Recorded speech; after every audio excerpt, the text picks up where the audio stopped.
بس رجلين عنده رجلين تشلب.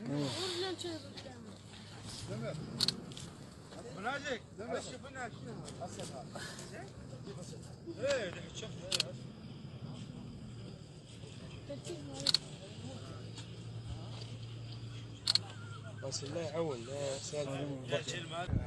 شنو هذا اسد؟